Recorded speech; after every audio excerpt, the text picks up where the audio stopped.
Coming up. I'm a Renaissance workman. Simmering, I loved that. I am so lightheaded now, I didn't get the third line out. That is the accent of the day, I think. I'm going to do that. And here is the poor blind dog. I've had these characters in my head for about 7 years now. That must be quite difficult to hear someone else do them then. How do you say that? For sure. The fury is understated, isn't it? I've got the checkbook out.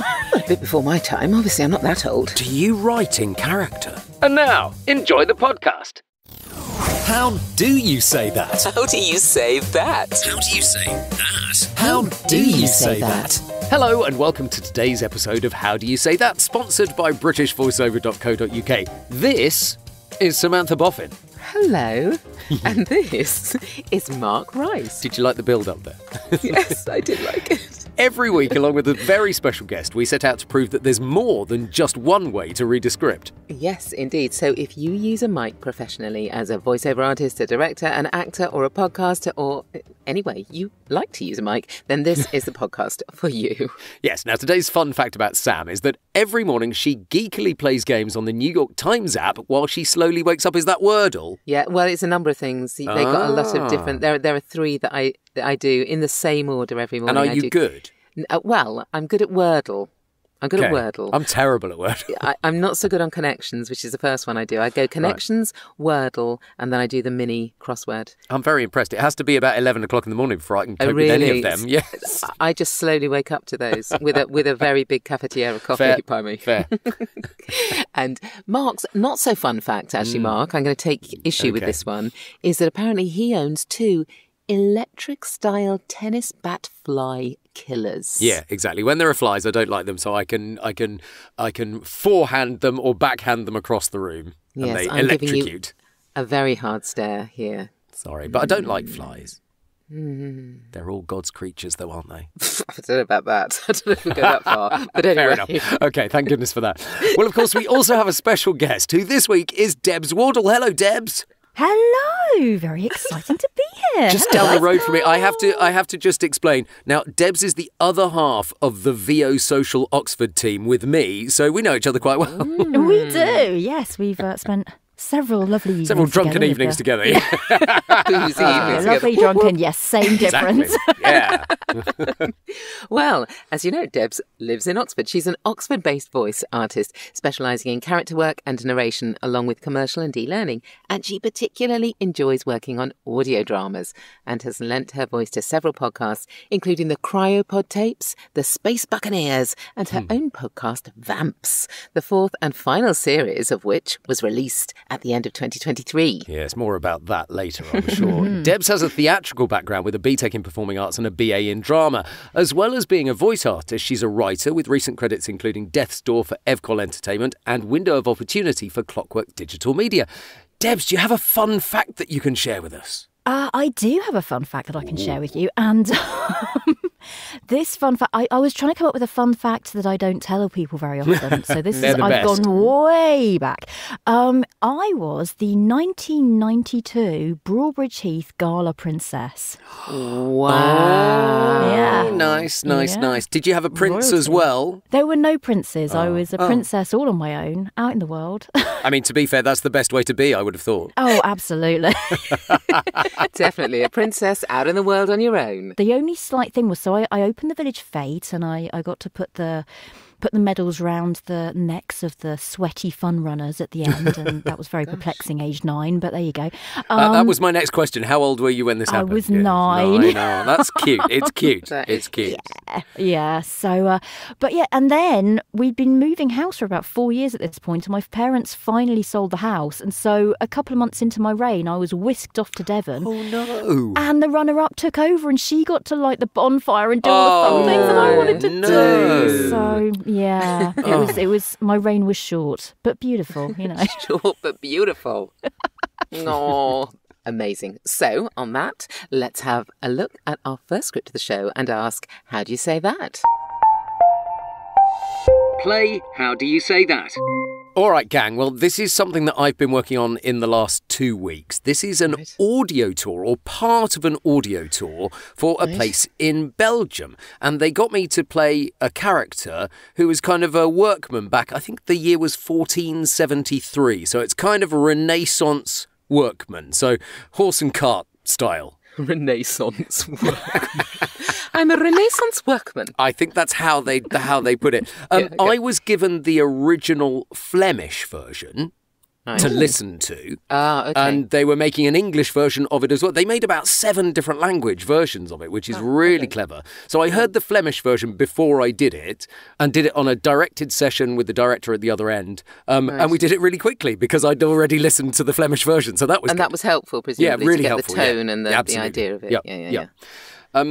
So it's quite exertion loaded, this clip, isn't it? So they are hoisting things up onto the back of a cart. Right. With somebody else, or is he solo? There is someone else, but you only hear from him. Okay. Right. Okay. And you've left in the things like, in brackets, mimicking, sarcastic. Yes. So when they say isn't that the magistrate's hat? The magistrate character is over pompous about everything. So this character does a kind of over pompous mimic of that. Oh, I see. For the next line. Oh, I see. Oh gosh. Okay, that's very interesting. So there, yeah. Right then, I suppose you want me to go first, don't you? I'd love that, thanks. Right then. And you can probably do any accent you want, actually. Well, that is the accent of the day, I think. I love it. I love it. All right, my love. I'm just getting in there. Okay then. Right. Okay. Oh, the headmaster chair and the bench of the 7 aldermen, and here. The bench for the rich gentlemen of the guilds. Oh, and isn't that the magistrate's hat? Luxury cloth, exclusive and hard-wearing. That sounded a bit evil, that laugh. I love it. I love it. It wasn't right. The laugh wasn't right. Come on, Frederic, let's go. We can come back later for the steward's furniture. Lovely. Very nice. I thought the extra character build there was wonderful. But I got the exertion. The exertion was I could feel you hoisting the stuff up onto the horse and cart. Could you? Okay. It comes back to everything you always say, Sam, doesn't it? With the motivation there, it's easier to bring the character, isn't it? Mm-hmm. It is, because at first, when I just read that through, I thought maybe it was sort of getting the horse to hurry up. I wondered if it was... No. But it's not. I think that's just the translation, maybe. You could easily go, heave, or whatever, to be honest. So I think that was just the translation within the script. What did you think, Debs?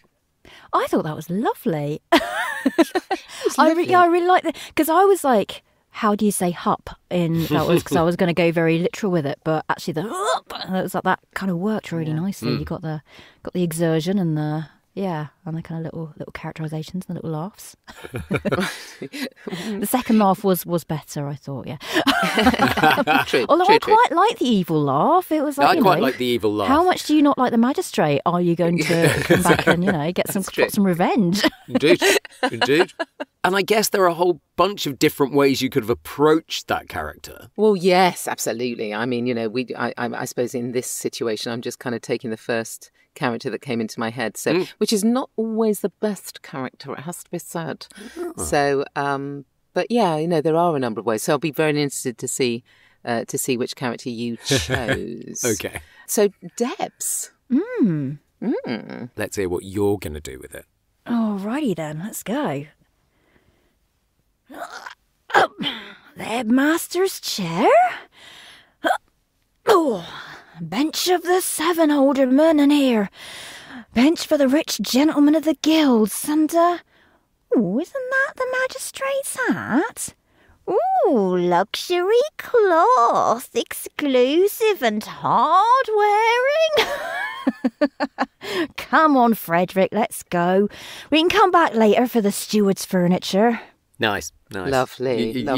You could tell that they were really taking the piss out of the magistrate there. Yeah, I was going to say, I think, you definitely nailed that bit. You kind of went West Country as well. I'm not sure whether I think that kind of is... I don't know what we were thinking. Yeah. Well, I kind of anything like that, because I grew up in North Devon, so I automatically, that's just my go-to accent. So I think, anybody doing anything, I'm like, all right, proper job, bit of cider on the go after this. I like it. Straight down into it. So I was like, going to go, should I go something different? Because obviously I didn't want to, but then it was like, well. Well, why not? No. Why absolutely. not? It brought a certain authenticity to it as well. Yeah. I have to say, I didn't go West Country. Good. I'm glad you didn't. I didn't think West Country, and now I've got to try and get your reads out of my head. Yes, that's true. Yes. Now it's like, how did I do it again? How did I do it? Shall I show you? Well, yes. Go for it. All right. Oh, the headmaster's chair. Oh, the bench of the 7 aldermen. Oh, and here, the bench for the rich gentlemen of the guilds. Oh, isn't that the magistrate's hat? Oh, luxury cloth, exclusive and hard wearing. Come on, Frederic, let's go. We can come back for the steward's furniture. Lovely. Nice. So I mean, that was lots of exertion there. I am so lightheaded now. I can't even believe I Yeah, I nearly didn't bet. get the third line out. Do you know, and on that read, that made me think, you know how you kind of have to read something a number of times?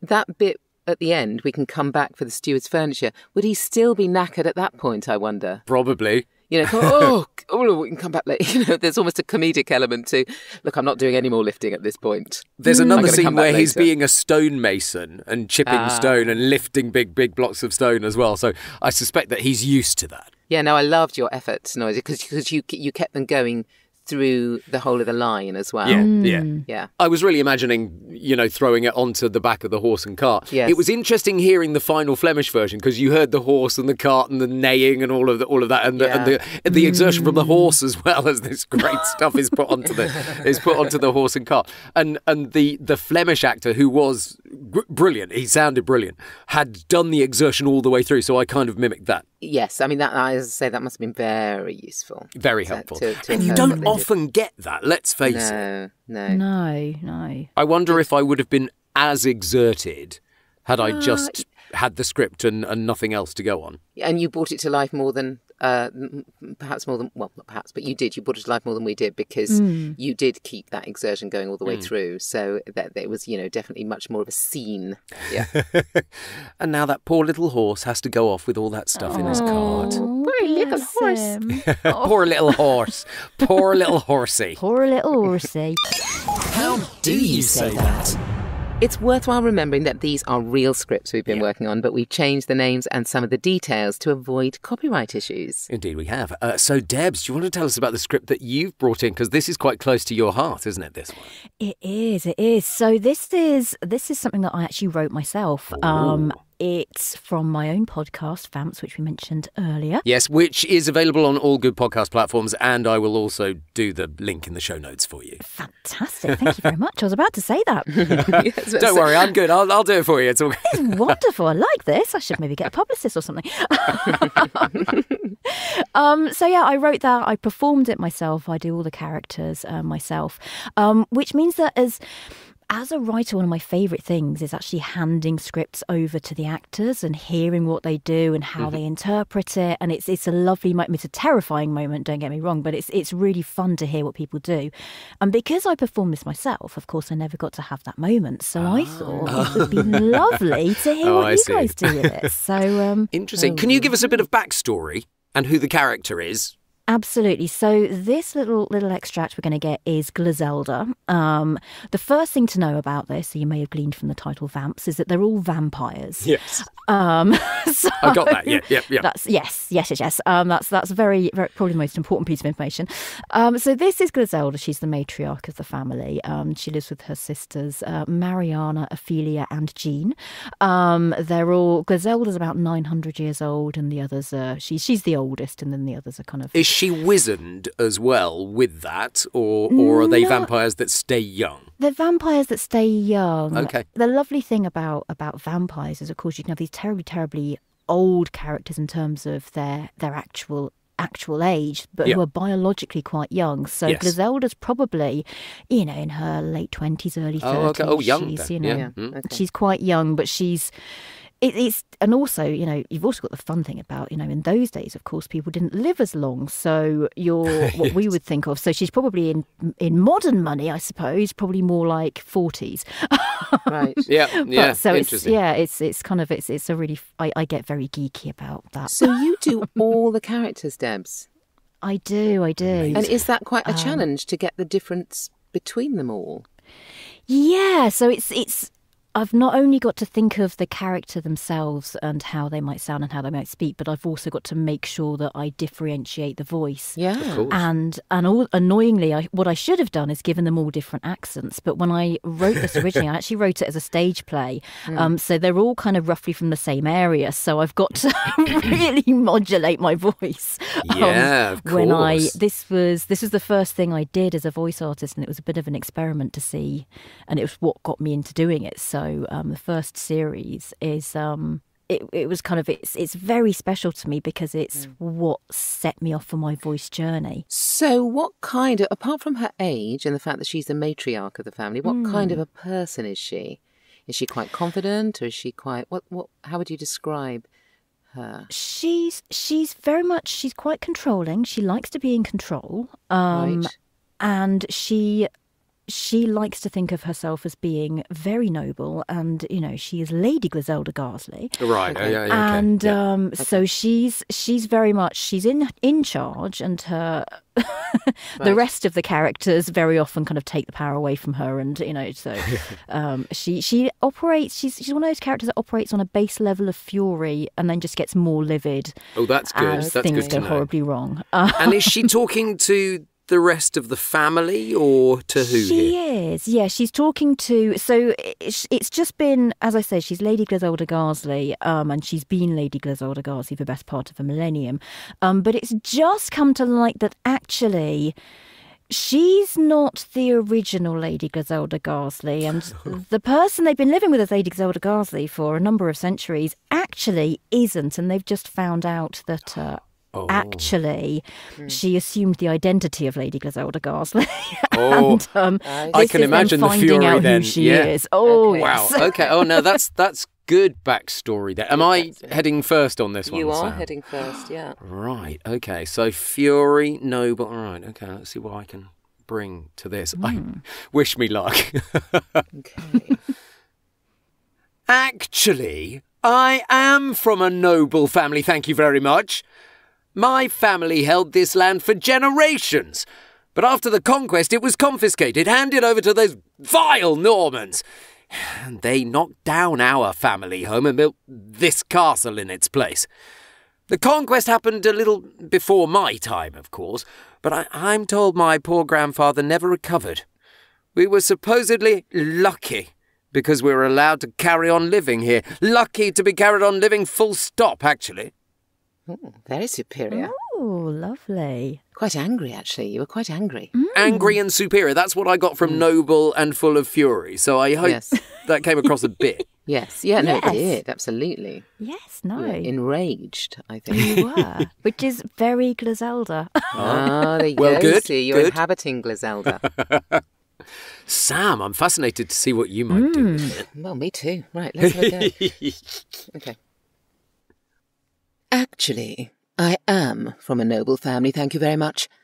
My family held this land for generations, but after the conquest, it was confiscated, handed over to those vile Normans, and they knocked down our family home and built this castle in its place. Oh, the conquest happened a little before my time, of course, but I am told my poor grandfather never recovered. We were supposedly lucky because we were allowed to carry on living here. Lucky to be allowed to carry on living full stop, actually. I love how posh you went with that, and that went through my mind when you were talking about the character Debs, and I that for me worked really nicely. Yeah, I love the kind of the softness in your voice as well. It was very kind of The fury is understated, isn't it? It was simmering. I loved that.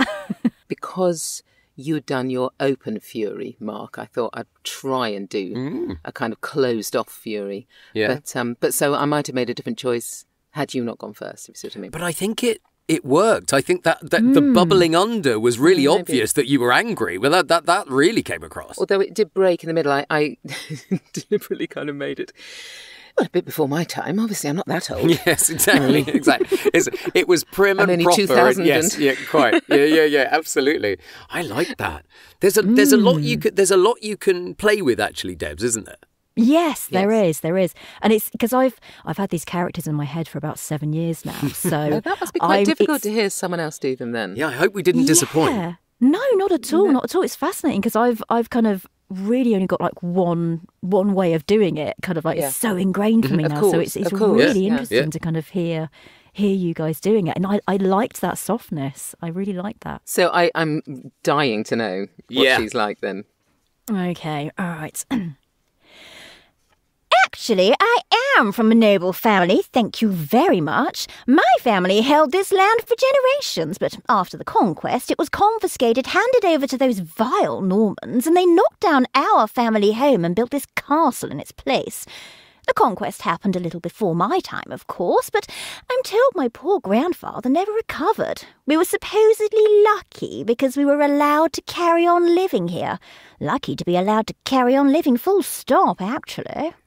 Nice. There was a touch of Queen to that. Yes, definitely. The Queen, Elizabeth II. Absolutely. Yeah. It's like interesting and quite quick in your delivery there as well. Yes. Quite brisk. Again, that's a difference between, because Mariana, I'll give you a bit of Mariana. So Mariana is also quite, she's quite slow and low. Yeah. And to contrast with her, Griselda just talks up here and talks quite fast all the time. So it's a contrast thing as well. And if you're not doing geographical differences, it's those kind of tonal differences and speed differences that absolutely make the characters different. Isn't it? Or those, or them bringing their teeth in, or nasal, or there's so many sort of different things. Wow, amazing. Yeah, really fascinating. Thanks for bringing that. Oh, thank you so much. I loved hearing you guys doing that. That was so cool. And of course, now we get to do it all over again, because here is the wild card bit. Excellent. So let's see if we can approach these a little bit differently. So, Debs, I think you are picking one for Mark. Yes. Okay. So, I would like you to do a real kind of charity commercial vibe. And thank you. Hard sell / tug on the heartstrings for script 1. Oh, golly. Wow. Gosh. That is difficult. I like your style, Debs. I like your style. I mean, I've done quite a lot of charity commercials, so I wonder. You always manage to do it, though, Mark. Okay, here we go. Hup, the headmaster's chair. Hup, the bench of the 7 aldermen. And here, the bench for the rich gentlemen of the guilds. And isn't that the magistrate's hat? Luxury cloth, exclusive and hard-wearing. That's what we need for our efforts. Come on, Frederic, let's go. We can come back later for the steward's furniture. And thank you. I've already donated. Have you donated already? I've got the checkbook out. I've texted Frederic. I think the beginning worked better. I got to luxury cloth and it kind of, I didn't quite know where to go with it, because that's always the call to action. You did pick up the pace there at that point, I found. Yeah. I could see the bench for the rich gentleman. In effect, you're saying, and here is the poor blind dog. Oh my God. In the advert, you know? It's that kind of thing. You never know where he's going to go, Debs, honestly. I really liked the and isn't that the magistrate's hat? I thought that was beautiful. There was a sadness in that, I think. Well, I hope I brought some kind of charity feel to it. You did. Mm-hmm. And there's no mean feat, actually, using a script that is nothing to do with it. Exactly. Not even a commercial script. Not even. So to be able to do that, magistrate's hat's off to you, mate. Yeah, thank you so much. Right, so Sam, you've got to suggest one for Debs now, I think. I have. And I would like you, Debs, to be a comely, flirty barmaid. Oh. Okay. You're pulling pints at this point, and you're talking to the regulars. However you like to talk to the regulars. I would actually like you to do your script, because that's tough for you, because you know it well. Okay. But I would like you to be very different, so not Griselda-y at all. Yeah, Okay, comely, flirty barmaid. Actually, I am from a noble family, thank you very much. My family held this land for generations, but after the conquest it was confiscated, handed over to those vile Normans, and they knocked down our family home and built this castle in its place. The conquest happened a little before my time, of course, but I'm told my poor grandfather never recovered. We were supposedly lucky because we were allowed to carry on living here. Lucky to be allowed to carry on living, full stop, actually. And no, I'm not going to get those crisps on the bottom shelf. So. You can pull your own pint now, yeah. Very nice. What did you see? What did you see as you were doing that? What were you envisioning? I was kind of miming pulling a pint and, just chatting over the bar and, Nice. Yeah, trying to be comely and flirty. Comely and flirty. Well, you did a very good comely, flirty job. You did, indeed, absolutely. Now, Sam, it comes to you. Oh, Lordy, what are you going to give me? Now, the interesting thing is, I wrote mine down before we began recording the episode. Yes, and... So I'd already written Evil Queen, so I'm not going to give you the Griselda script, because that would be too close. I have written Evil Queen riding a horse.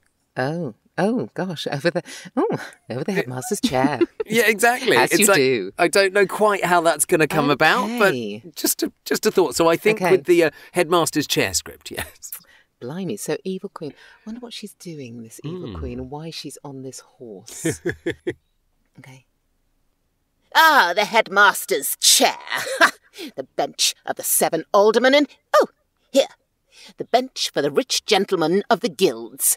One moment, please. Just up on my steed. Isn't that the magistrate's hat I can see from here? Oh, yes, such luxury cloth, exclusive and hard-wearing. Go! Come on, Frederic, let's go. We can come back later for the steward's furniture. Farewell!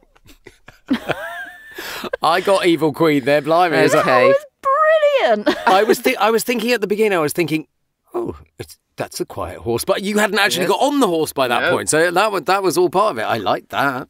Did you? I'm not sure I was evil enough by the end. I think by the end I lost it. In getting on the horse and galloping away, I felt I didn't retain my evilness. Do you know what? I think Frederic was the horse, though. Yes. Definitely. Frederic was the name of the horse, wasn't it? Sure. Yeah. I love it. Well, if you want to play along on these scripts in the privacy of your own booths, we've put them in the show notes so you can have a try yourself. Yes, absolutely. You certainly can. And our question this week is, Debs, as a writer, do you start with the story or the characters first? Ooh. And is that the same approach to voice acting? It really depends on the project. Quite often, I tend to start with a concept, and then out of that, I'll either get the characters first or I'll get the story first. But I tend to have I tend to start with a concept. So Vamps, just taking that as an example, that was characters first. I'd got the concept of these vampires trapped in a castle together, and it kind of grew from there. So that was the characters were the first thing in my head. But there's other things that I've done that have been, I'll build the world and then populate it, and it really depends on the project. Yeah, so it's interesting. If you go character first, you then have to create the world around the characters. So if those characters exist, what does the rest of the world have to be like to support those characters? That's it's sort of inside out, isn't it? Yeah, absolutely. So it's kind of, it's interesting. If it's world first, you can kind of cut characters and take them in and out and mess around with it. Whereas if you've got the characters first, then you kind of, it's always like one or the other is always kind of like you're less movable, less easy to move. I get the feeling that some of your writing, Debs, is much more character-based, though. So it is the characters pop into your head and they are fully fleshed, and then it's what to do with them. Yes. No, Vamps is definitely like that. When I was writing the latest series, it's like because the girls are in my head chatting all the time. It's a scary place, my head. It's a very scary place. Yes, I can tell. Full of crazy characters. Yeah, and they just bicker away, and I write it down, and I think, oh, that's got a good quip. And Griselda's like, well, of course it was. Do you write in character? Yeah, I do. My neighbours have the lovely, lovely joy of hearing me through the wall, chatting away to myself in a lot of different voices. Wow. If I've done my job as a writer, then all the information about the character should be on the page. So there shouldn't be a situation where an actor picks it up and totally misinterprets. But obviously within what's in the page, there's always another way. There's so many ways in which you can bring a character to life. So what's really magical is when you get an actor who gets the script, gets the project, and then just brings this whole other level to it. I had one time that we did a reading with one of my scripts, and this guy was finding jokes in there that I hadn't even realised I'd written, and it was wonderful. I was like, oh, I'm quite good, aren't I? Obviously, I work a lot with Ev Cole, who you also work with, and we don't get to see the writer or meet the writers. We get the scripts, and we might interact as actors. And rehearse and then record. And so we're kind of making our own assumptions about things. When you've got those back, have you heard the stuff that has been done by Ev Cole? Are you always surprised at the interpretations? So I'm obviously the opposite end of that, because I hand the script over to Ev Cole and then I have no say in it. I have no say in casting. I have no idea who's in it. I don't know what's happening. And I'll just get a file back to say, here it is, the finished product. Wow. And it's really exciting because sometimes there are things that are slightly different. There's one character in Window of Opportunity. The actress who's played the character has got a northern accent, and I hadn't even considered that. And I can't read that script now without hearing it as northern in my head, because she's so perfect and does it so well. And I'm like, amazing. I would never have thought to go there particularly. That's the beauty of it, isn't it? Really, is that actors can bring lots of different nuances that you weren't expecting, and can sort of transform something, usually in a really good way. It's very exciting. It's a fascinating discussion with acting on one side and writing on the other. Fascinating to find out about. Debs, thank you so much. Debs Wardle is an amazing person, and we would love you to come to the VO Social Oxford at some point as well, so you can see us both in action at the same time. All of Debs' details can be found in the show notes, though. Yes, and of course we'll also be putting today's scripts in the show notes so that you can have a read yourself. So do please like and subscribe to the podcast so you never miss a glorious episode again. Yes, and you can also give us a review if you fancy it. But that's it for this week. Thanks again to Debs Wardle. We'll be back next week with more scripts and another voiceover guest when...